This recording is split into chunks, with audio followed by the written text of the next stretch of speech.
Hello, and welcome to Ending Physician Overwhelm. I'm your host, Dr. Megan Mello. I'm a family and obesity medicine physician, as well as a certified life coach for physicians. In this podcast, we talk about how the learned habits of people-pleasing, perfectionism, and a lack of boundaries show up in our lives and how they contribute to burnout, exhaustion, and overwhelm. The healthcare system is broken, my friends, but let's not wait for it to be fixed in order to feel better.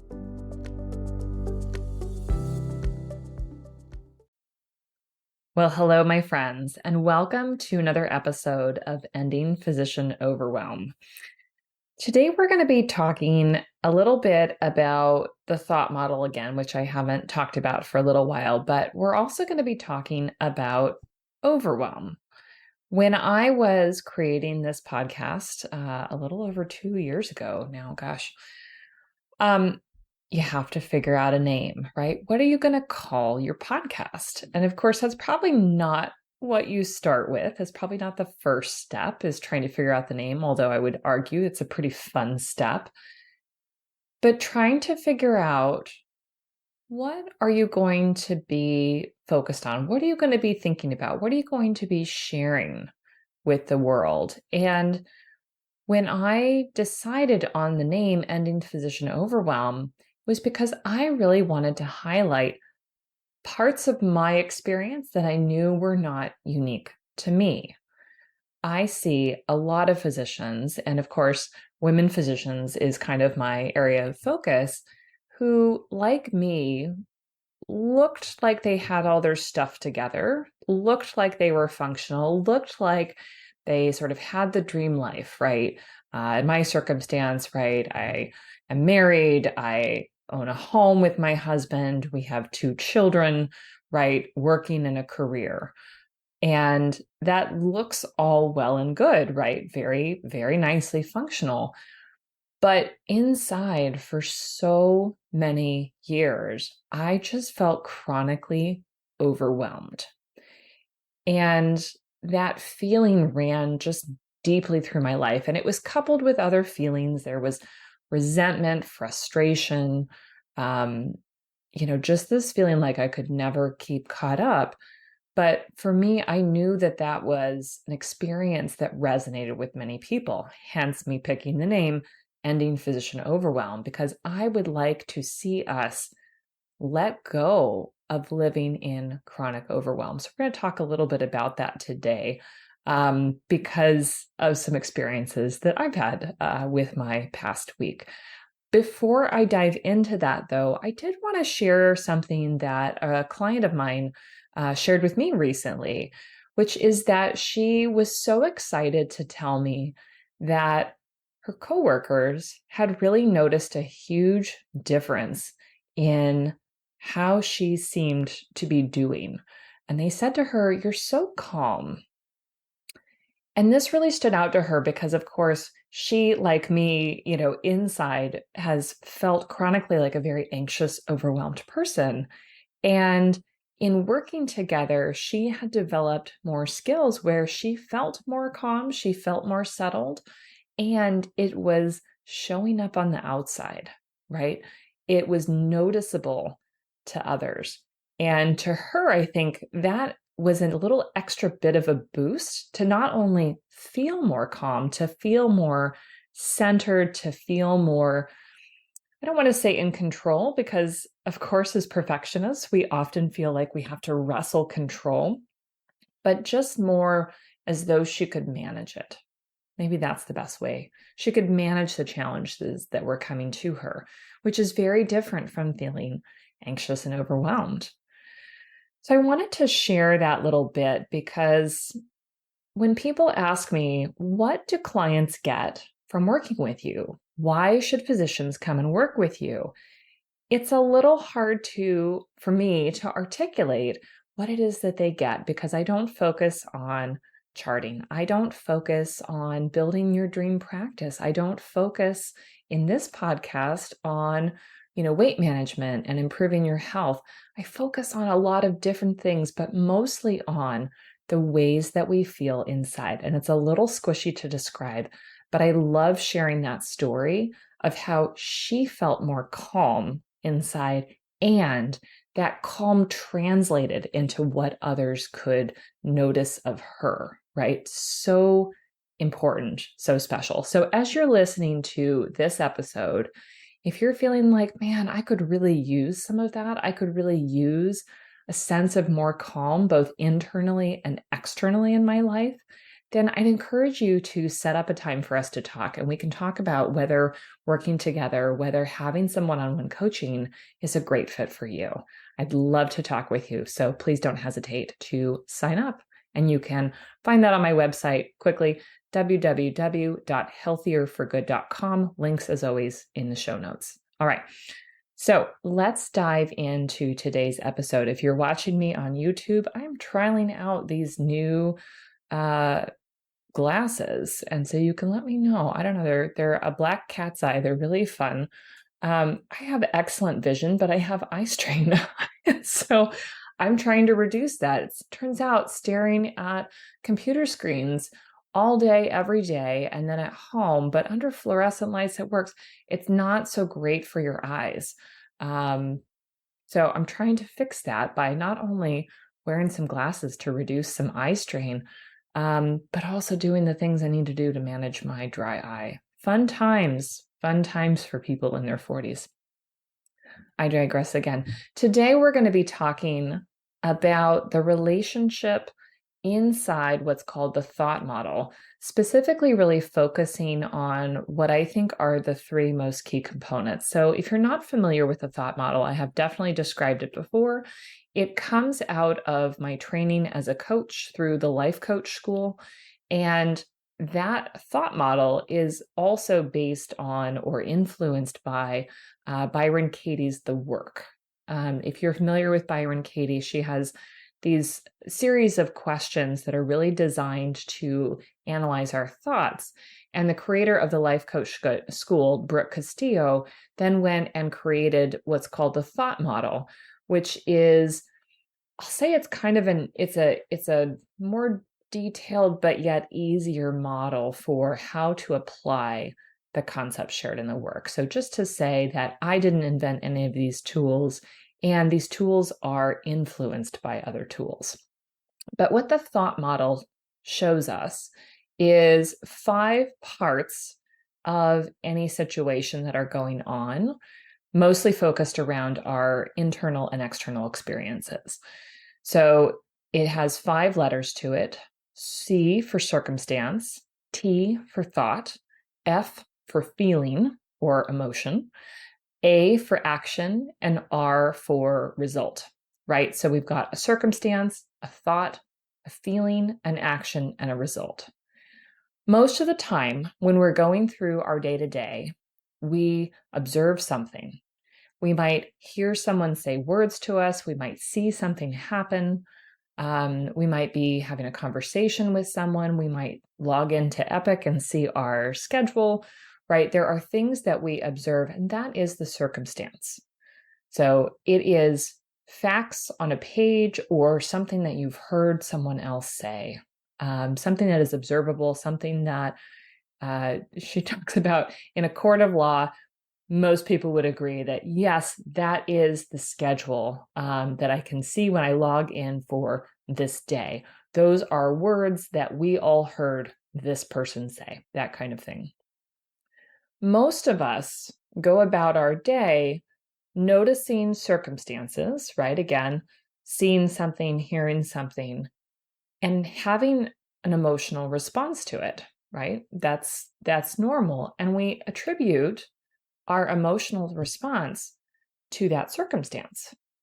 We say, oh, my schedule was double booked and I'm feeling so angry, or I'm feeling so worried I won't be able to get through my day, right? We just notice that emotion.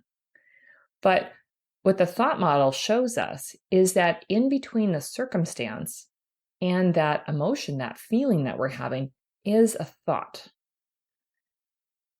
And it's important that we recognize that part of it. I often really focus on the thought, feeling, action components of the model, because if the circumstance just creates the emotion, that should be universal, right? Everyone should have the same emotion in response to the circumstance. But clearly that's not true, right? If we look at logging into the Epic schedule, right, and seeing that you've been double booked, many of us might look at that and feel overwhelmed, crestfallen, angry, resentful, right? How dare they? Someone else might log into that same schedule, see that same schedule where they've been double booked, and they might have the thought, great, I'm going to be busy today. Great, I'm going to hit my revenue goal or my RVU goal or something like that. Great, I'm so glad that they put that family on my schedule because I really needed them to get in and I didn't know where they were going to go. Great, Mrs. Jones is always really late. I'm so glad that I'm overbooked. So that way I can keep moving and she'll have time to get in a room because she's always late. And it's important that I see her, but she's always late and that drives me crazy, right? People can have a different emotional response to the same circumstances. And it's really our thoughts about the circumstance that creates our emotional reaction. So if I'm feeling overwhelmed when I look and I see that I'm double booked, I'm connecting it to past experiences where I felt like I didn't have enough time to address what I needed to address with my patients, or they didn't have enough time to tell me what was going on. We didn't have enough time to do all the things. I might expect that means I'm going to be really behind. Maybe I've got something later in my day that it's really important for me to get to. And I'm just feeling like, oh, God, it's going to be really hard to stay on time. And I'm going to have a really difficult time, making it to my son's soccer game or whatever that is. We have different thoughts that create our different emotional states in response to the thing that we see. This is really critical to understand, which is why, I talk about it quite frequently, because we do have control over our thoughts, and therefore we do have control over our emotions. Although, when we are used to having a certain thought or a certain set of thoughts, and we are used to feeling a certain emotion in response to the same set of circumstances, it takes some work. And it is often an experience where we have an immediate emotional response, right? It's a well-worn pathway. It happens in microseconds in our brain in response to a stimulus or circumstance. We have the ability to learn how to notice that conditioned emotion, to slow ourselves down, notice the thought that's attached to it, and decide, I'm going to practice thinking something new here. But when we are really doing this work, just to understand that our very fast conditioned responses may still happen. They're probably still going to happen. We don't need them to go away in order to make huge progress, right? Because they're so well worn, right? That pathway is a deep rut.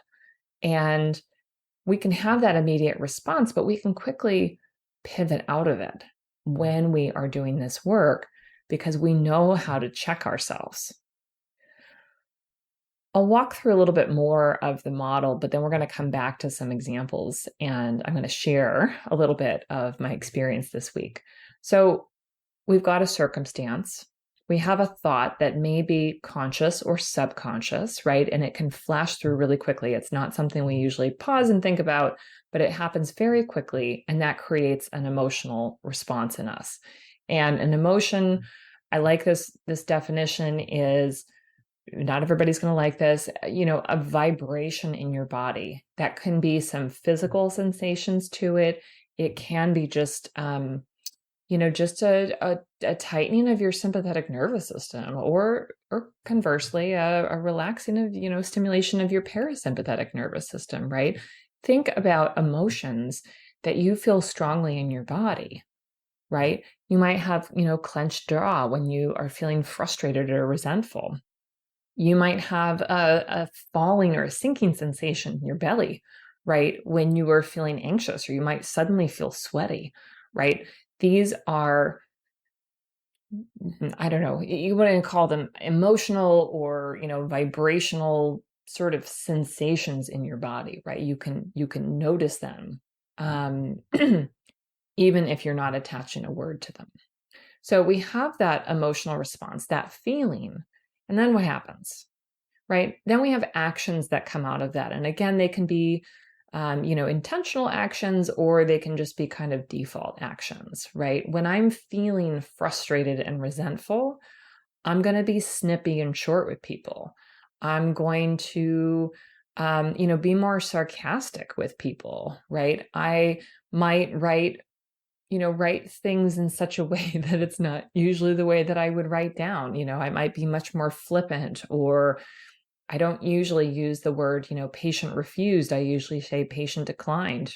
But I might say patient refused to get this thing done. We have a feeling and we have actions that come out of it. Sometimes we might find ourselves eating or reaching for alcohol, right? When we are feeling a certain thing. We might,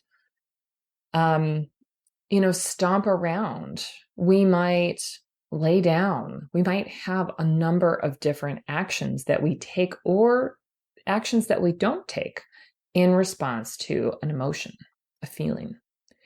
And then the final part of the thought model is the results that happen, right? What are the things that result from ultimately the actions that we took or we didn't take? We want to really highlight often the circumstances, the feelings, and the results, right? Well, my schedule was overbooked and I was feeling really anxious or really frustrated. And so I didn't get any of my notes done, right? I'm not alone here. And you're not alone here. Those are the parts that are very easy to notice.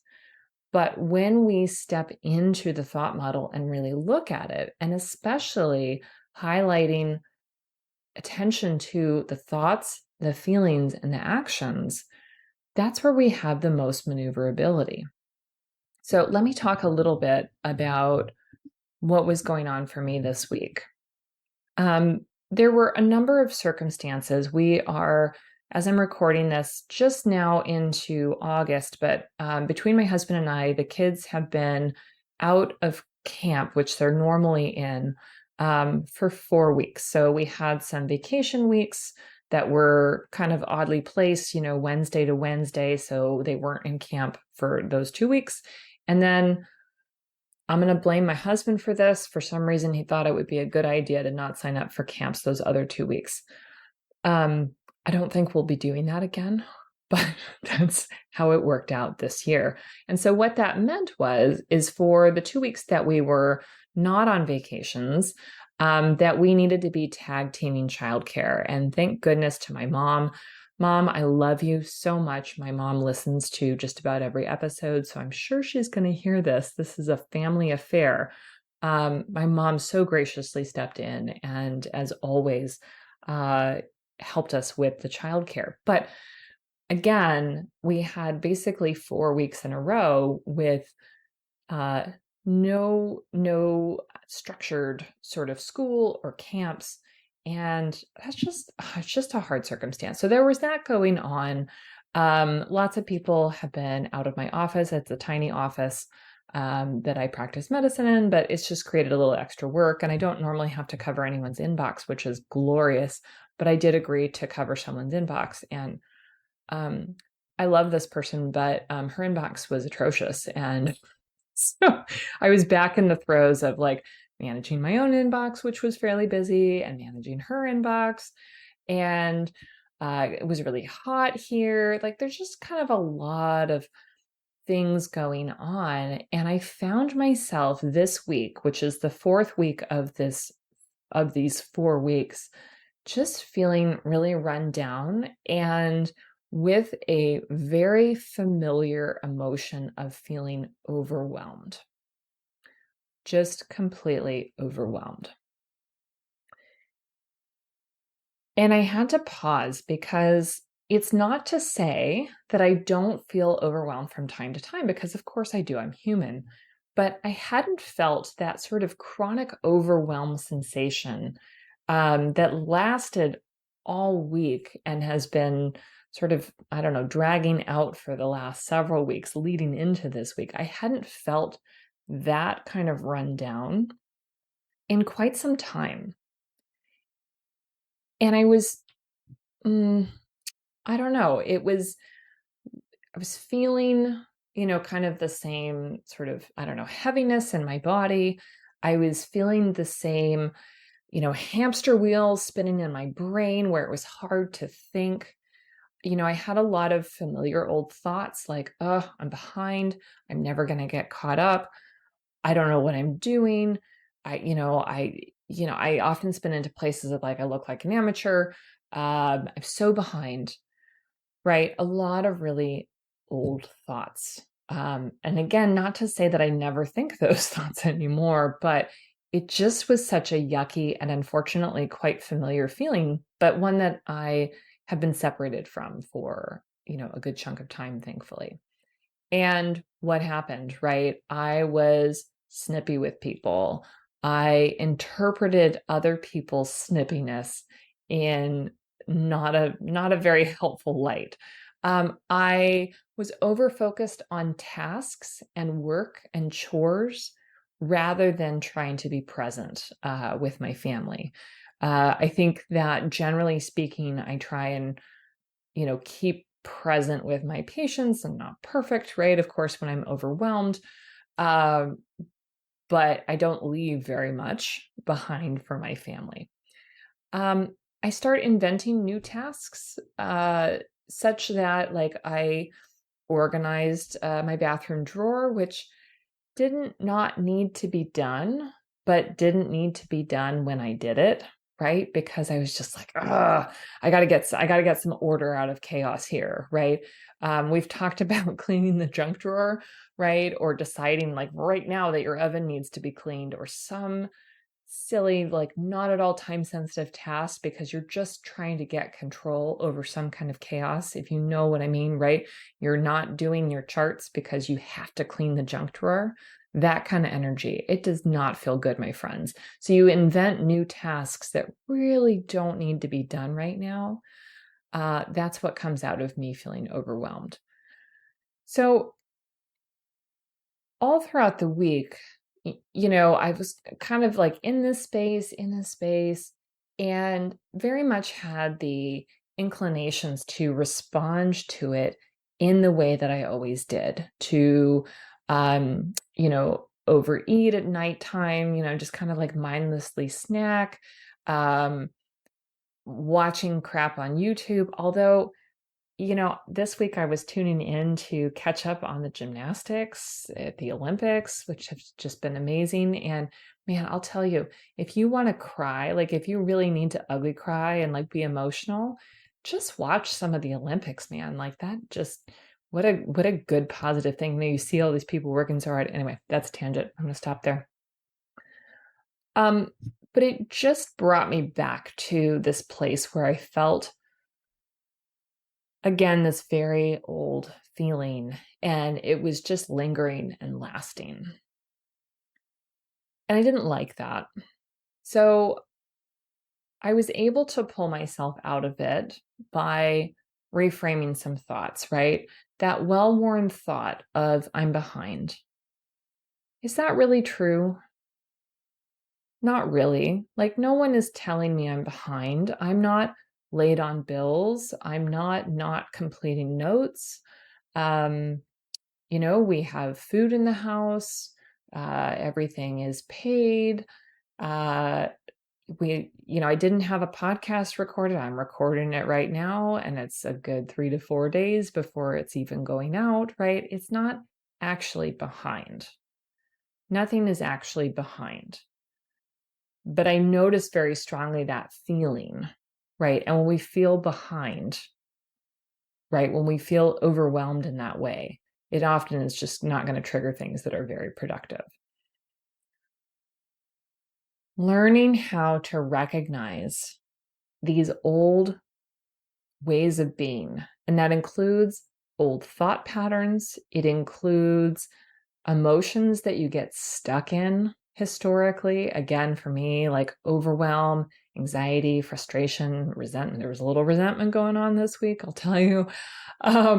When we get stuck in those things and we know that experience, that's a time to use these tools to dig in and really feel what's going on. What's going on? Why am I feeling this way? Okay, I'm having these thoughts. I'm having these thoughts that I'm behind. Yeah, that makes sense. I haven't had very much of the, um, the sort of time to myself to work on podcast and some of the writing work that I do because I've had the kids in the times that I'm not in clinic. Yeah, it makes sense that I'm feeling like I'm having to squeeze things in on the margins. And, at the end of this 4-week period, it makes sense that that feeling is pretty strong right now, even though I'm not actually behind, right? It's just a sensation that's going on. And if I can recognize that, if I can recognize that I lived a lot of my life feeling chronically overwhelmed, chronically behind, chronically like I wasn't doing enough, and that drives me into busybody energy that's not very present, it's not very calm, it's not very centered, it's not very grounded, right? I have an opportunity to pause and say, hey, we don't do this anymore. I can tell myself, Megan, hey, I love you. I understand what's going on, but we don't like this. We don't like doing this anymore. This isn't good for you. So what do you actually need? Do you need to go to bed? I did go to bed early, like ridiculously early one night. Do you need to lay down? I did lay down last night and rested my eyes like a dad on the couch. I'm just resting my eyes. Do you need to take a bath? It was cool enough that I actually took a bath one night. It's been just pretty hot here, so that hasn't appealed, but I did absolutely do that. Do you need to get some time for yourself? I definitely texted my husband today and said, hey, you know what? I'm gonna need some time without the kids this afternoon for sure. We have a date night planned. Again, thank you, Mom. Love you.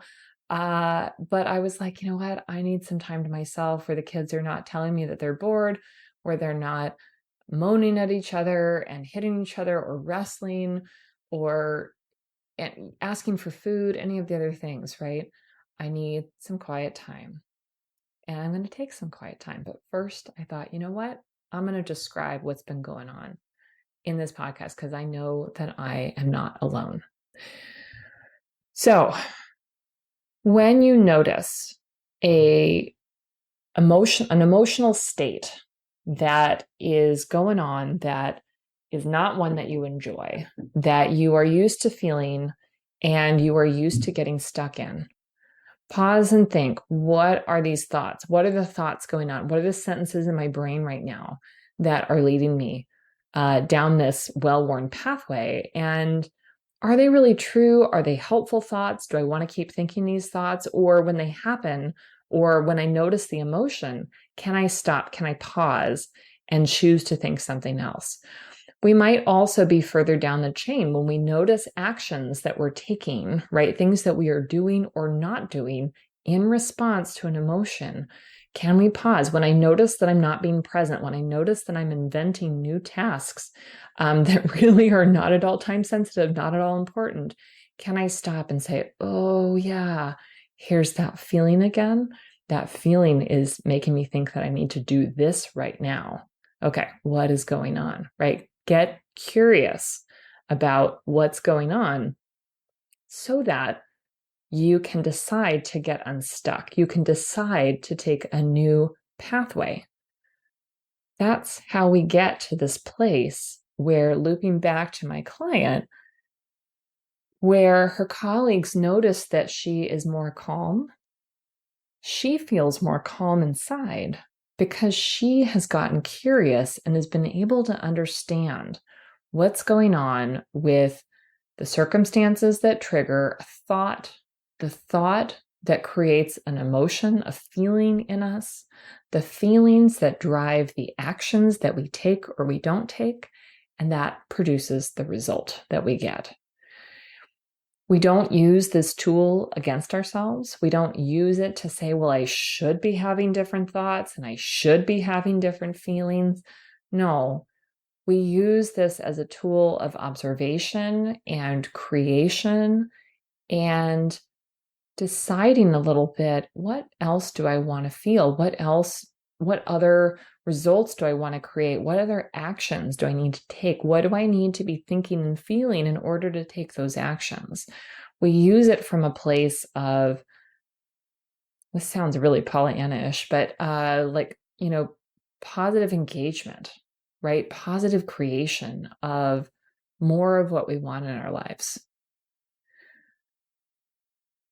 So next time that I feel overwhelmed, when I'm feeling that chronic sort of part of it, not the occasional overwhelm, right? We're all allowed to feel that.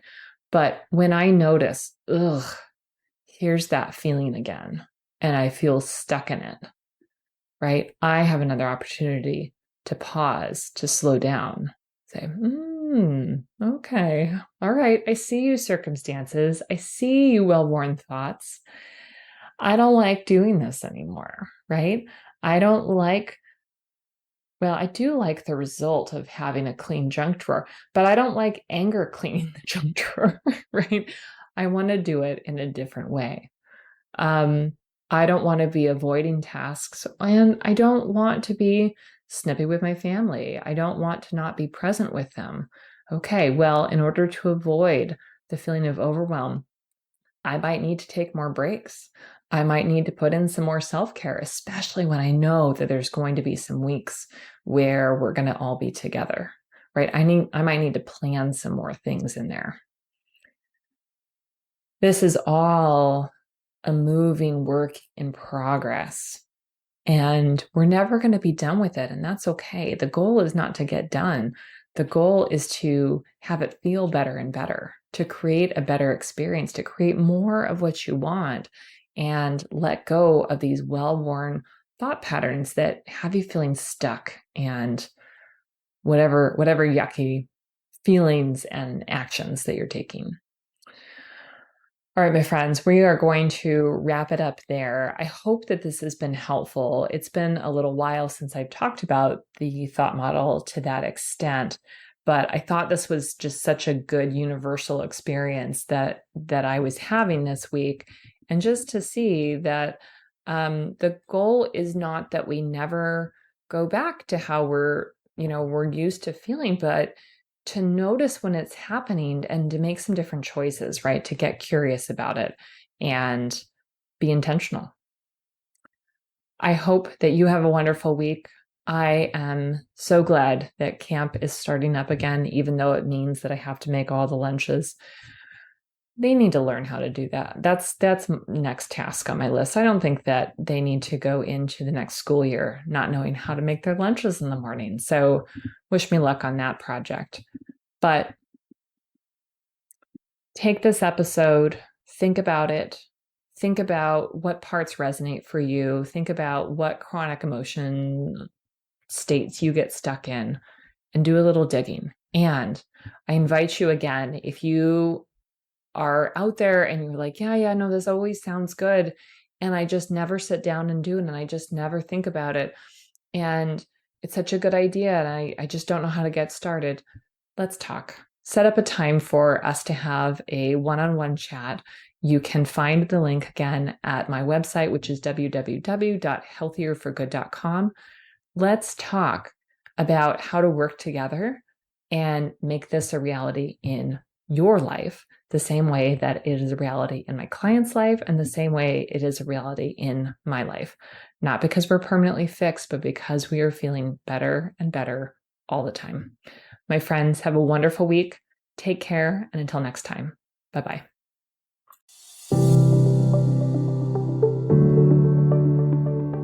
Well, that's our show for today. Thank you as always for listening.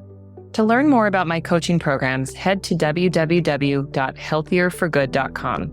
And if you love this podcast, please drop us a review on iTunes or support the show by clicking the link in the show notes. Until next time, take care.